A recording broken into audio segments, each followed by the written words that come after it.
The US has reported sky-high unemployment over the previous 4 weeks. Tell us more. That's right. So these latest figures actually refer to last week showing that more than 5 million Americans filed jobless claims. And over the last 4 weeks, over the last month since the beginning of this outbreak, that brings the total up to over 20 million, 22 million Americans filing jobless claims. Numbers really without a precedent in American history. And this ultimately wipes out actually all the job gains that have existed since the end of the Great Recession, 2008. All of it basically evaporating in the span of just a few weeks, showing the extent of this crisis. Uh, Another interesting point about this too is so unemployment. Excuse me. Before I get to that, unemployment in the U.S. reaching around 15% is what some are estimating. Ultimately, we'll get those figures coming out next month. We'll get the full picture of that. But what I was going to say is an interesting comparison we made perhaps with Europe. When you look at the unemployment rate across Europe, European governments have essentially decided that rather than have these sky-high unemployment figures, they're essentially going to be paying businesses to keep workers on staff.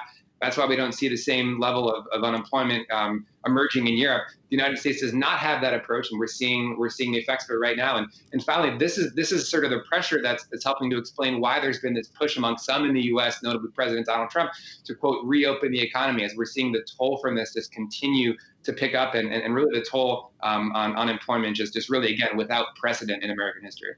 And Cole, the Chinese economy, that's of course the country reportedly at the center of this pandemic, at the source. There, the economy is continuing to suffer, and the authorities in China have actually reported the first slump in GDP since the 1970s. That's right. Chinese economy slumping 6.8% over the first 3 months of this year when compared to last year. And as you mentioned, that's the first drop since the end of the Cultural Revolution. Certainly the biggest drop since the country began publishing quarterly GDP data in 1992. And what this shows again is really just the extent of this downturn. It's not just a simple supply shock as many predicted at the beginning.